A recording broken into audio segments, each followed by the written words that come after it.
The COP26 summit is underway in Glasgow. Climate change jargon is making the headlines. A lot of technical words are being thrown around. Carbon neutral, sustainable development, greenwashing. But the most coveted term of them all is net zero.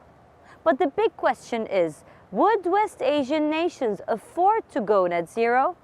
We tell you more.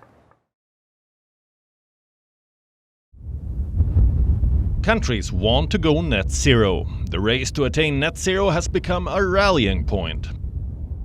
So what exactly is net zero?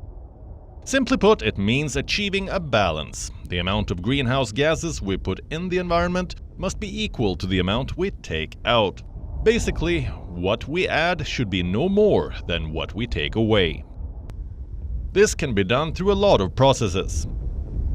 The net zero is not part of the Paris Agreement, but it is being touted as the silver bullet aimed at climate change. This is where the problem begins. The idea of net zero is essentially aspirational. The call for action discounts what it means for the richer and poorer nations. A disparity that is growing wider, even in Glasgow. But for Gulf nations, the switch is a difficult one. They are pushing for a net zero future, but the shift can't be an immediate one. They need to keep the oil flowing to fund the transition. These nations are exposed to global warming. They are investing billions into solar and wind power, all in an effort to become world leaders in clean energy. But there remains need to pump more oil. The Gulf nations need to keep their economies running, and oil remains the biggest source of income. We're aiming to do the 2060.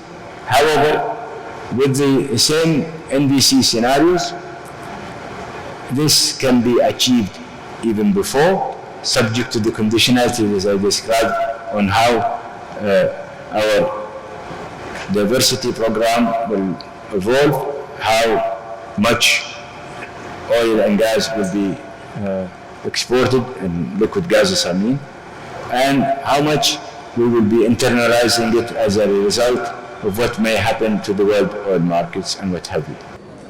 King Salman has pledged to develop clean energy, but he says the kingdom will continue its role in achieving security and stability in energy markets. Joining nations that pledged to cut emissions was the UAE. While the Gulf nation is ready to make a transition, it says it can't just switch off the tap on oil. For Gulf states planning to cut emissions, the task is an uphill one. Saudi Arabia is the world's fourth largest oil consumer. It relies on oil and gas to fuel its power stations, and even produce electricity in the kingdom. Qatar, Kuwait, the UAE and Bahrain are also the top 4 carbon emitters on a per capita basis. The focus is on the Saudi Crown Prince's dream city, a futuristic zero-carbon community called NEOM. The first phase of the project is a linear smart city, spanning 170 kilometers of desert and mountains. A blueprint for how people and the planet can coexist in harmony. The line will compromise carbon-positive urban developments, which will be powered by 100% clean energy.